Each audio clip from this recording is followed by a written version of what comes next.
Okay, Sausage, Toyz 1988. So I'm going to be sticking to the record version for this one. So in this track, Les makes heavy use of the whammy bar, and for anyone out there who's newer to the channel, I don't own one of those. So in this video I'm going to be using my cheap Ibanez Mikro for a couple reasons.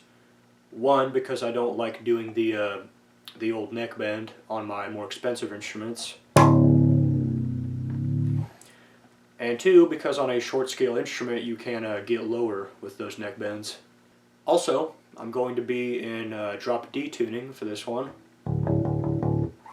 just to further help get down real low during those whammy bar, dive bomb parts of the song. Alright, so we're going to start with the intro riff, and that's going to go kind of like this.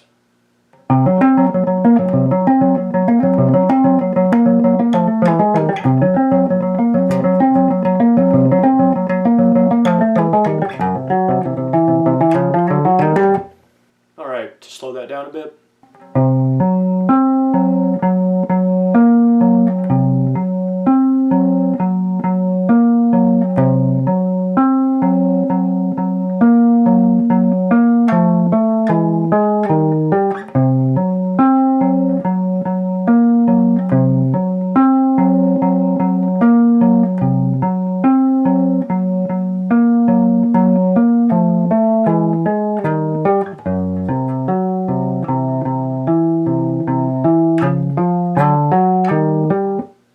So perhaps, like some of you out there, initially with this track I thought that this riff was tapping, but it is not, it is fingerstyle.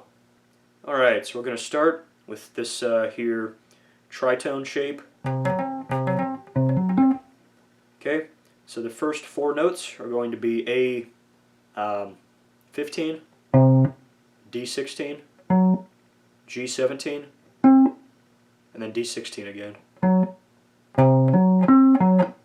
Alright, and then with the left hand here, we're going to switch from this shape to this shape instead. So just two fingers, D16 and G15. And then with that shape, we're going to play D16 twice, G15, and then back down.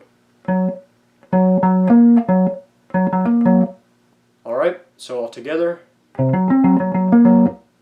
So we're going to play that 3 times. And then we have this. So with the left hand, just that same shape. Then just moving down a fret.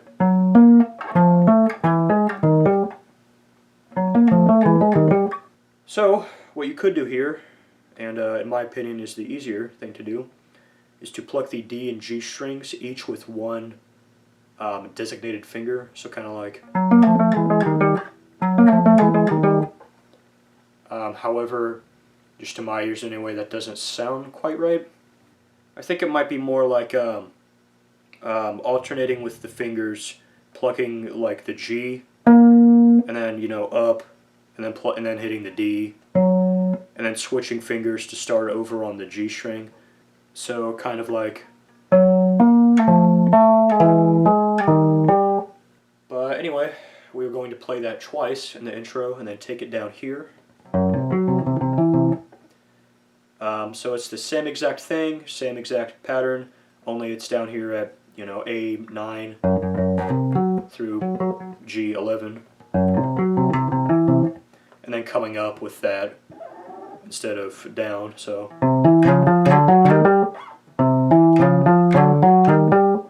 up next we have the verse riff.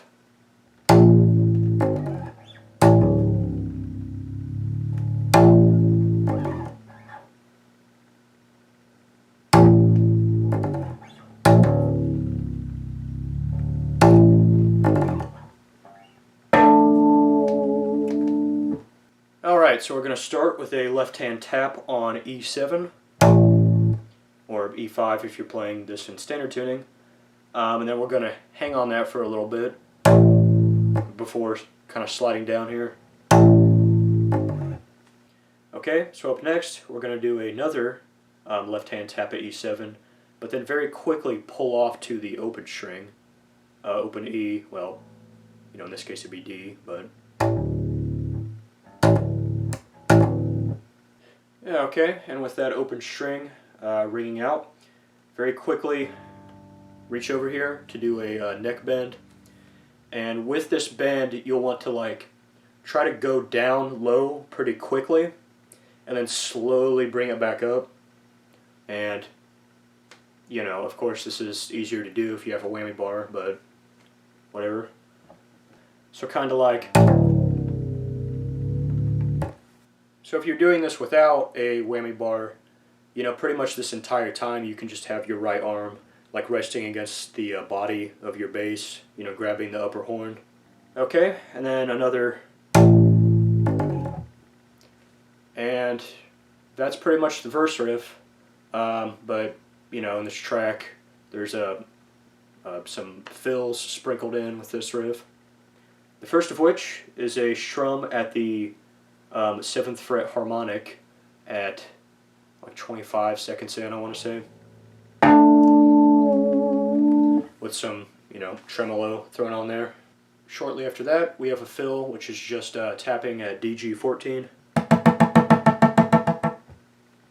and yeah, a lot of the fills in this track are going to be in that 14 area there.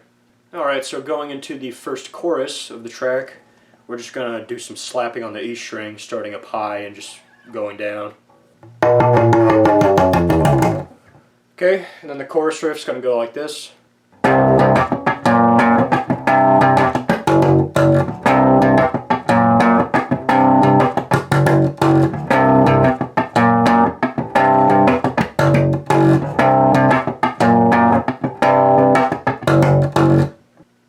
So we're going to form this chord here at A3, DG5, and then 3 muted strums after that. Okay, and then we're going to switch chords here and to this D4, G3, okay, and then hit that on the up strum. And then strum down with that. Okay, so it's like,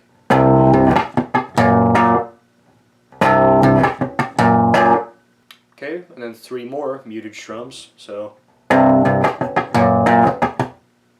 okay, and then the first chord again, 3 more muted strums. So all together, and then just 3 slaps here at a E4. So that's the chorus riff. Okay, now we're into the second verse section, and there's a fill here at 130, 131, something like that. That's just more of that like DG14 tapping. Alrighty, and at let's see, 1:55 during some lyrics actually, we have another fill that's just another 7th fret harmonic strum with a bit of whammy. It's a little hard to hear, you kind of got to keep your ear out for that one. And at 2:02 we have some kind of back and forth tapping between D and G14, so kind of like. Okay, so then we have another kind of E string slapped descent into the second chorus. And then we're back into the intro riff, only this time around we are going to spend a little more time hanging out at the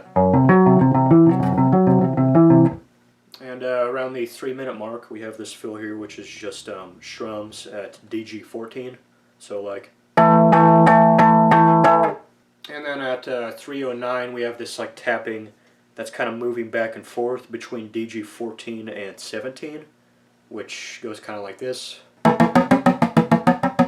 And at 3:15 we have a fill which is going to go kind of like this. Okay, so forming the chord at A12 and then DG14 we have,